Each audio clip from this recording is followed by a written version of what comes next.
Hey, folks, welcome to another edition of Dog Walk Talk. As always, I'm your host, Jake Roos, and with me is PT, Palmer Toms. Palmer Toms, what's up, brother?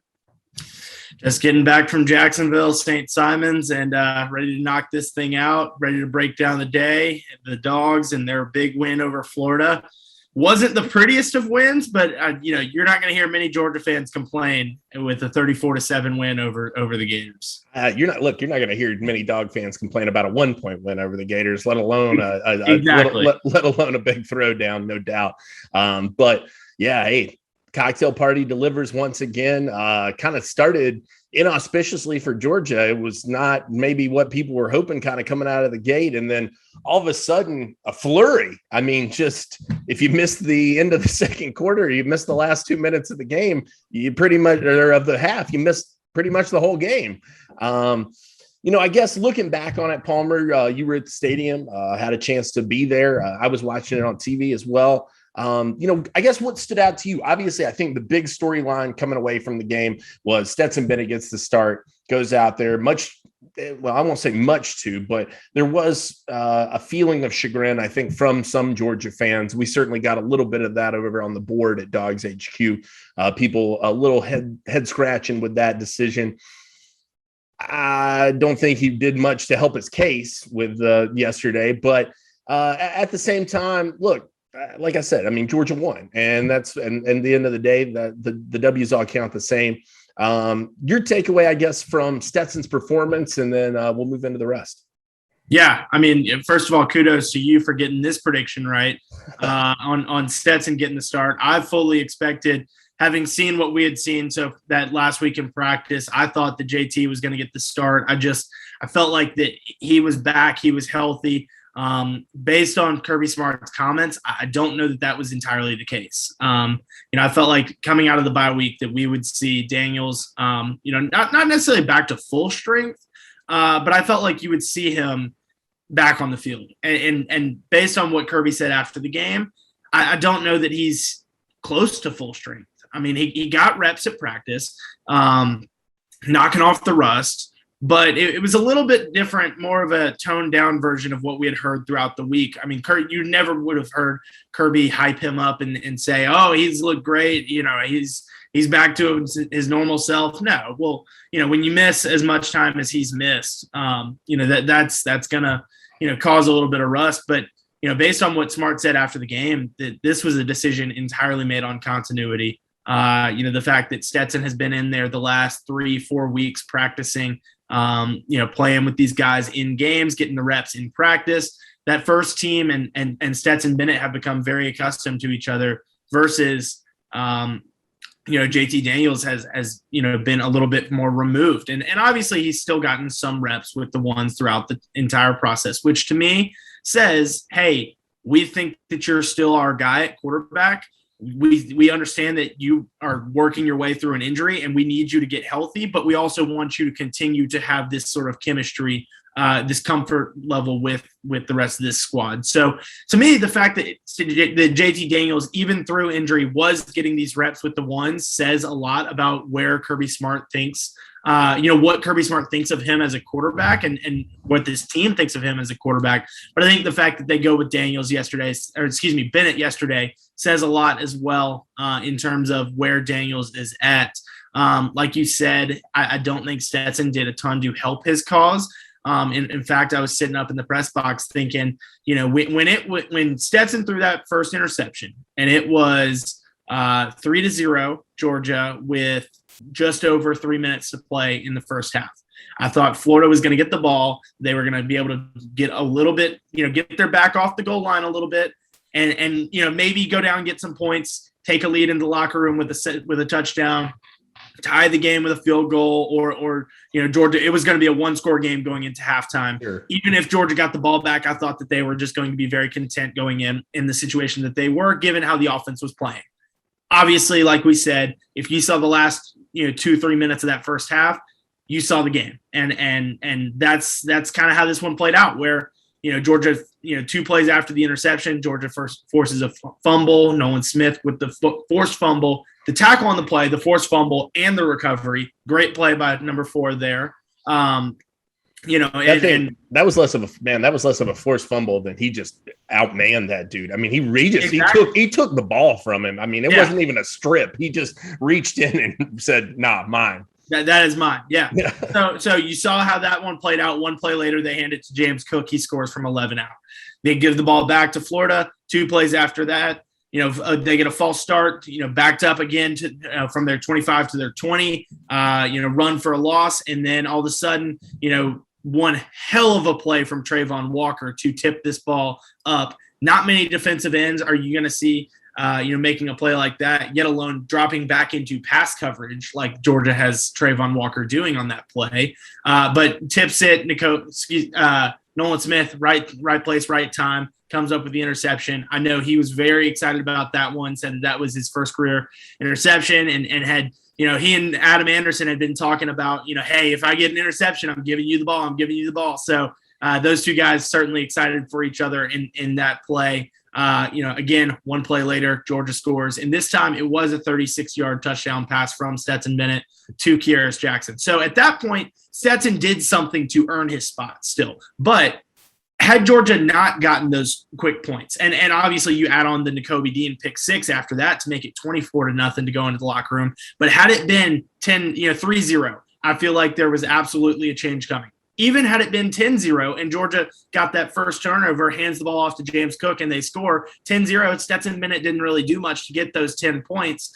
I felt like, there was all the reason in the world to make that change. Now, when it becomes 17-0 and Stetson has made that throw to make it 17-0, that's when it became hey, I don't know that you're going to see this change. Once it was 24-0, I thought maybe you would see them not make a change as much as they would put JT Daniels in the game to get him back up to speed, back comfortable with these live game reps with the bullets flying. We don't see that. We see Stetson Bennett stay in the game. Again, he throws another interception in the second half. Neither of them were great passes. The only good thing that you could say was that they were shots downfield versus, costly plays at the line of scrimmage. You weren't backed up in your own end zone, like Florida was with their turnovers that caused them to be so costly. You were taking shots downfield and Florida was being pinned inside their own 10-yard line both times. So, I think if you're going to be willing to take some of those chances downfield, you've got to understand the risks that come with that a defensive back can run underneath a ball like that and pick a pass off. But, at the same time, like we've said several times here, I don't know that Stetson Bennett did much to help his case. And quite frankly, I'm very surprised that we did not see JT Daniels get into that game. I think it all goes back to he may not be as healthy as we once thought he was, that they felt it, that they could have gotten him reps up 24-0, up 27-0, 34-0, whatever. They could have gotten him reps then, but they decided it's more important to keep him healthy, not risk any further injury than it is to get him back out on the field, which says to me he's still banged up. They don't want to risk anything with him. And as long as Stetson Bennett can still win them games, Stetson Bennett is the guy. Yeah. I mean, it's starting to feel Pickens-esque to me. I mean, you see George Pickens out of practice, right? And he's running routes. I mean, seems to be a participant and seems to be engaged in it. And, I think that there was speculation early in the season, perhaps he could make it back around Florida, whatever.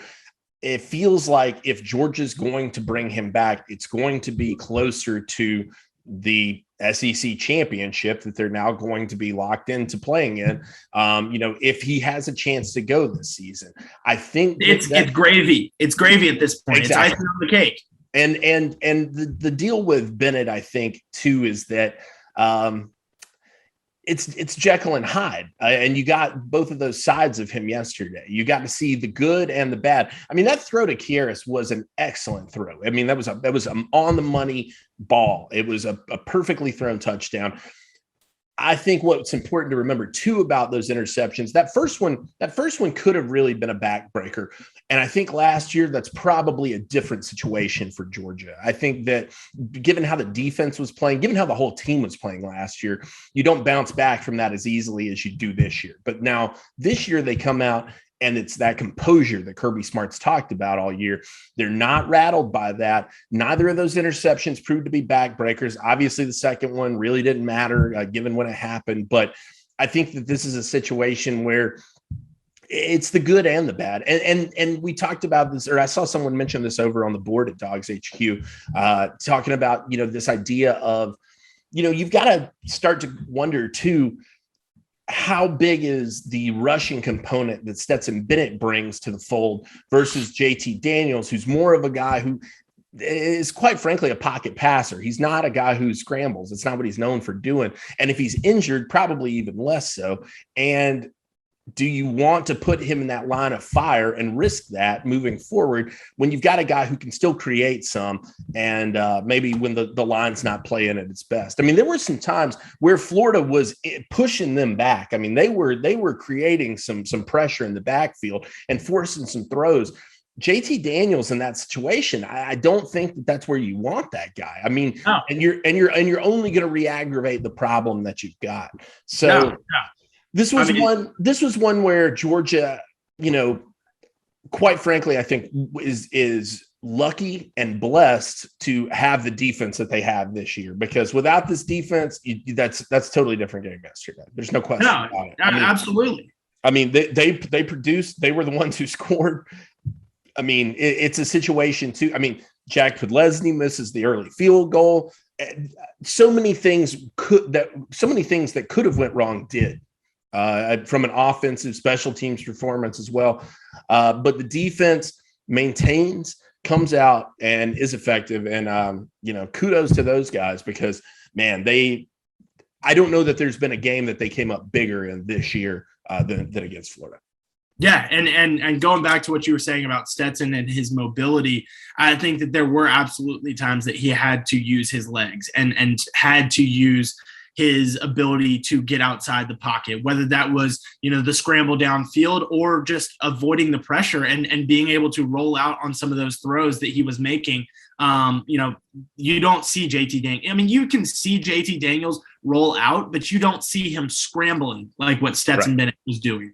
He was running for his life at times. And his ability to make some of those athletic plays, certainly proved big. Now, going back to what you said about the defense, I think that I said it in I can't remember where I said it pregame, but I said that if there's a team that could win an SEC championship, a playoff game, a national championship, whatever big football game we want to talk about later this year, if there's a team that could accomplish something big with two quarterbacks and questions around that, it's Georgia because of what they have defensively. And I think that certainly came to the forefront on Saturday because neither, Stetson Bennett didn't play well and we didn't get to see JT Daniels, but you saw what the defense was able to do to back him up. And I think, talking to Nolan Smith after the game, you get the sense that this defense understands, they hear that outside noise about Stetson and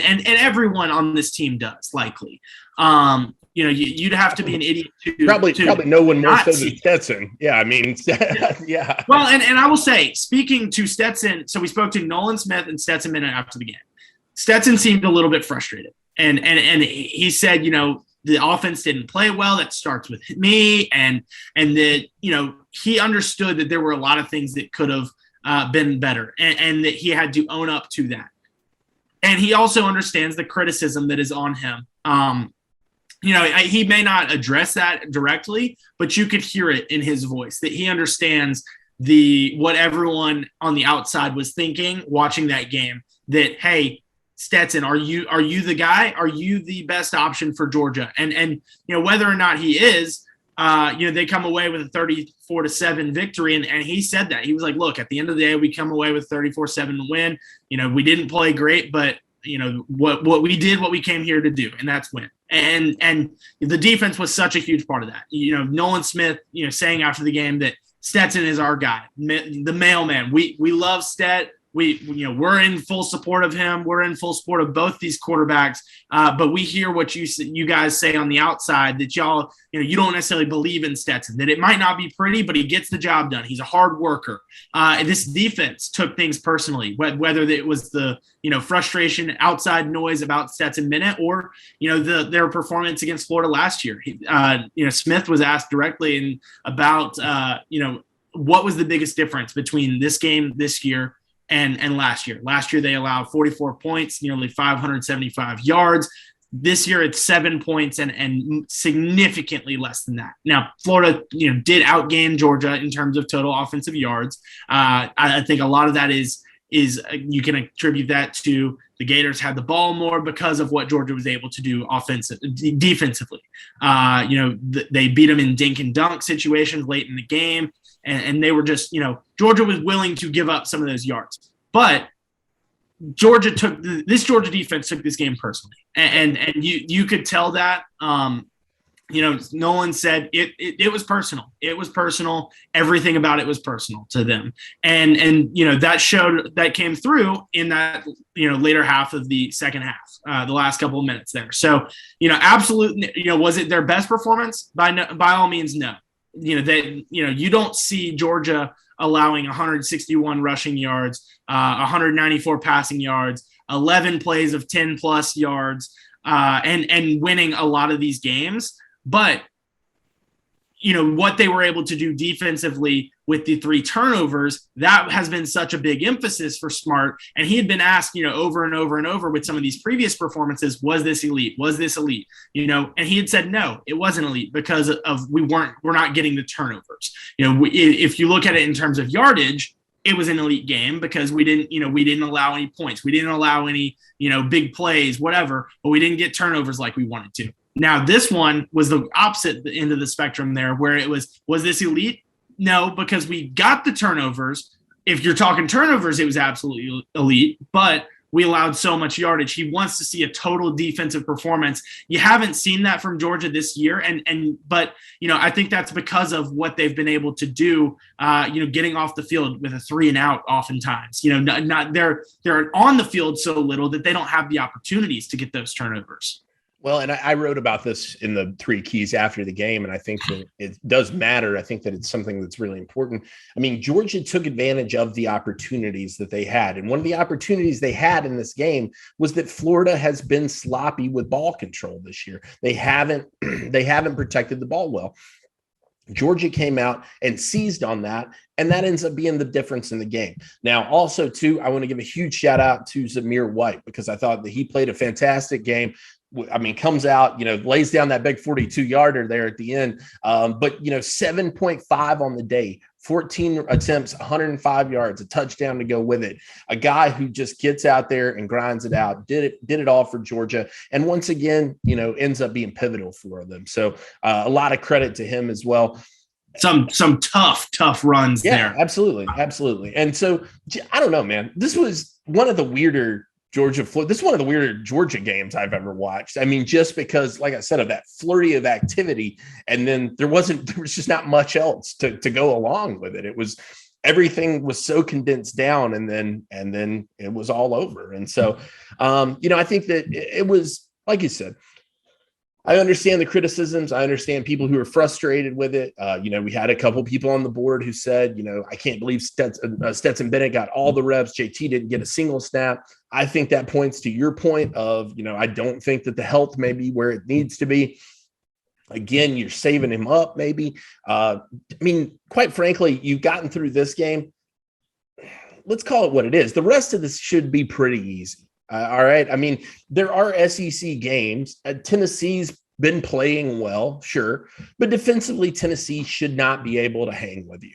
Their offense is going to probably score. They'll probably be able to create some opportunities. But overall, I mean, you look at the rest of this. Missouri pulls out like a 8-9 squeaker over Vanderbilt. Yeah, squeaker over Vanderbilt. You saw how it went for Vanderbilt against Georgia.